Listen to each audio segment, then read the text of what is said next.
Yo, what is up? All right. Yeah. Funny story before I go into this review. It's funny now, but when it happened, it was not funny. So this will be the second time I am sitting in this chair doing a review for this film. The first time, I was sitting here doing my thing as usual for about an hour or so. I finish, I get up, take my mic off, go to check my phone to see how much time has gone by. And guess what? I ran out of space on my phone. My phone stopped recording the video at about 41 minutes. So for another like 30 and some change, I was just sitting here talking to a phone that wasn't recording. Fun times. But that's my bad because I did not check to see how much room I had left on my phone. So yeah, I'll take that L. Anyway, first and foremost, I'd like to thank everybody for checking out this video. As always, I highly appreciate you. Thanks. Hey, let me sit in this chair properly and actually do this review real quick. Sound good? All right, cool. Man, I got like good posture. I feel like a newscaster or something. So let's get into this review. The Batman is written and directed by Matt Reeves and stars Zoe Kravitz, Jeffrey Wright, Andy Serkis, Colin Farrell, Paul Dano, John Turturro, and Robert Pattinson. Now, I could be wrong, but I do believe this is the 9th live-action Batman film to date, which is kind of crazy compared to any other live-action superhero films. Anyway, I remember some years back when this film was first announced, and I thought to myself, really? They're making another one? Okay. It wasn't until later when I found out who would be involved with the film that I was fully on board. In particular, Matt Reeves and Robert Pattinson. Reeves tends to be very particular with what he does as a director, with the use of focus, blurs, darkness, wides, and very close shots. Elements that make his films very distinct in tone and gives this installment of the Batman a very moody and personal feel. So let's just get this out the way. To all the naysayers and people claiming that Robert Pattinson was unfit to play the role of the Batman / a young Bruce Wayne, do me a favor.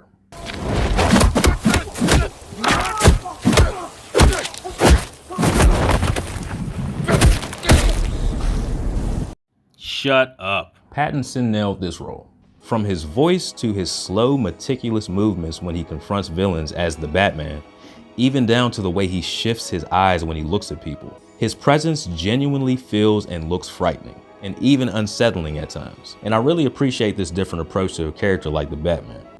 There's a helicopter outside, and you can probably hear that. Please go away. Oh my gosh, you gotta be kidding me. And as a young Bruce Wayne, he has the look and personality of a physically and mentally worn down individual. Prior to this film coming out, I heard so many different complaints about how Pattinson looked as a young Bruce Wayne. I don't like his hair. What's up with the eye paint? He's a bit too emo for my taste. Oh, I'm sorry. Tell me, how should one who obsesses over the witnessed murder of their parents, who also lives in Gotham and fights crime at night, act and look to you? Billionaire or not, trauma is trauma. And to assume that this version of Bruce Wayne should act or look as if he hasn't been through and is still going through some rough times is just ridiculous to me.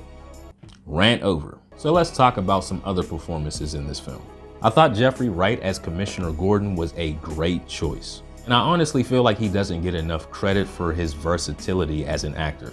He also has a very distinct voice that, in my opinion, fits this version of Commissioner Gordon perfectly. Also, the chemistry and trust between Gordon and the Batman worked really well here too, especially when the two of them are around other members of the GCPD. Because even though Gordon trusts the Batman and vice versa, a lot of the other police officers aren't on board with this partnership. To them, Batman is just a vigilante. He may or may not be on their side.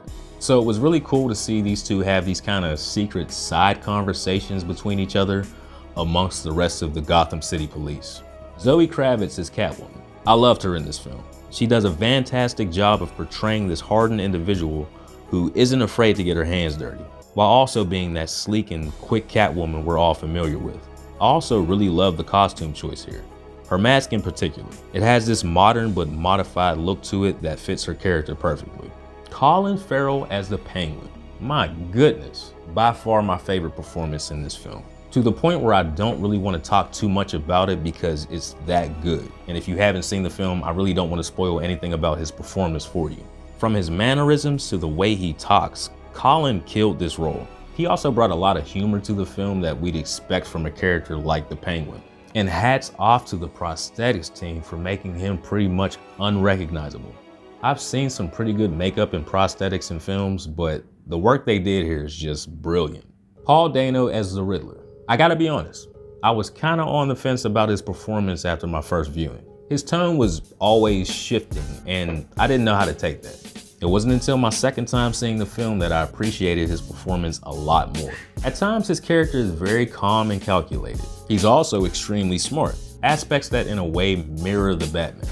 There's also a scene early on in the film where we see the Riddler doing something that the Batman would do just before he attacks his target. And on my second time seeing the film, that similarity kind of stuck out even more, and I was like, oh, okay, this is cool. The difference between these characters, the Riddler and the Batman, and what kind of got me off of the fence, is that the Riddler can't always control his rage and emotions. And we learn later, just like the Batman, the Riddler had a pretty rough childhood. Some may even argue that he had it worse than Batman. In this film, the Riddler is very unstable at times, whereas the Batman has much more control over that inner rage. Just some cool things I picked up on after my second viewing of the film. And because of that, I think Dano did an excellent job with this character. Let's talk about the look and feel of Gotham itself. Actually, I have a better idea. How about we talk about Andy Serkis, the guy who played, I don't know, Alfred in the movie? So this is like L number 2 when it comes to trying to review this film. And I swear I'm not doing this on purpose. But anyway, due to the fact that I totally forgot to talk about Andy Serkis while recording this video, I'm going to have to talk about him via audio. So here we go. When it comes to this version of Alfred, Andy Serkis does exactly what he needs to do in this role. There is a certain level of chemistry and care for this version of young Bruce Wayne, and it's apparent the second they both appear on screen with each other. You immediately get the sense that they have a history and a level of respect and care for one another, but things are still rough around the edges. This version of Alfred feels more like a surrogate father figure here, with his somewhat stern opinions on certain aspects of Bruce's life, but not in an annoying or nagging way.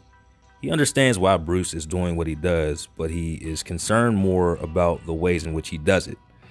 There's a scene early on in the film where Bruce says to Alfred, "I don't care what happens to me." And then he proceeds to remind Alfred that he isn't his father.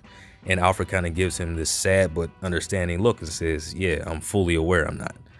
And you can sense the level of turmoil in Alfred where he's kind of like, man, I really care about this kid, but I respect his decisions. And Alfred doesn't just sit back in this film. We actually get to see him assisting Bruce with some of the smaller, more low-key aspects of being the Batman, which I thought added even more to his character. So overall, I really enjoyed this version of Alfred, and I think Andy Serkis did a fantastic job with this role. My apologies for the switch up. Now we can talk about Gotham City. Sheesh.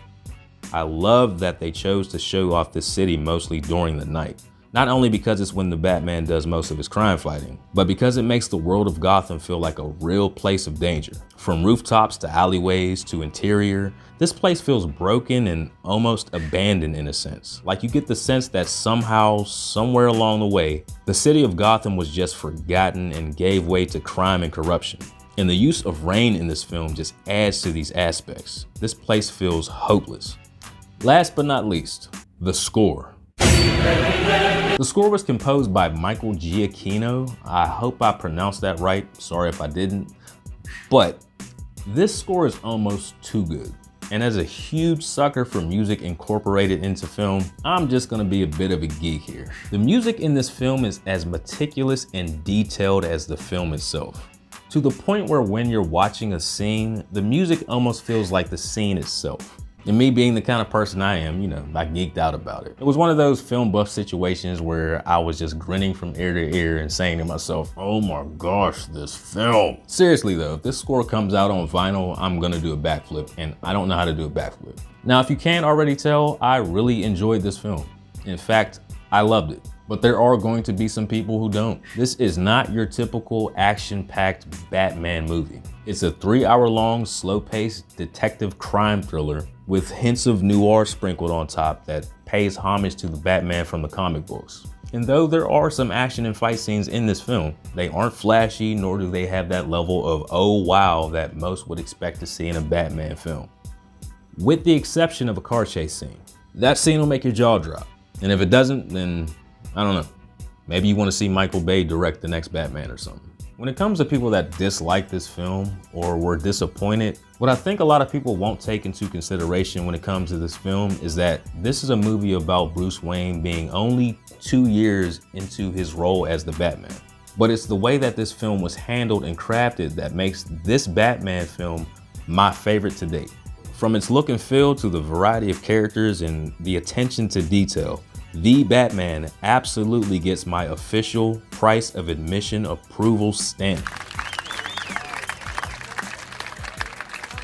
As good as it feels to be back in front of this camera doing this whole thing, I gotta be honest. This will probably be it for a while, until something else worth reviewing comes out. Yeah. And if you watched my video prior to this one, you know what's up. However, I do have some skits in the works along with a few my introduction to film videos that I've been working on. And I will be posting some of these videos in the near future. My schedule has been pretty insane for the last like 4 months, so bear with me. And as always, if you enjoyed this video and you found it to be interesting, entertaining, and or informative, feel free to hit that like, share, and subscribe button. Thanks.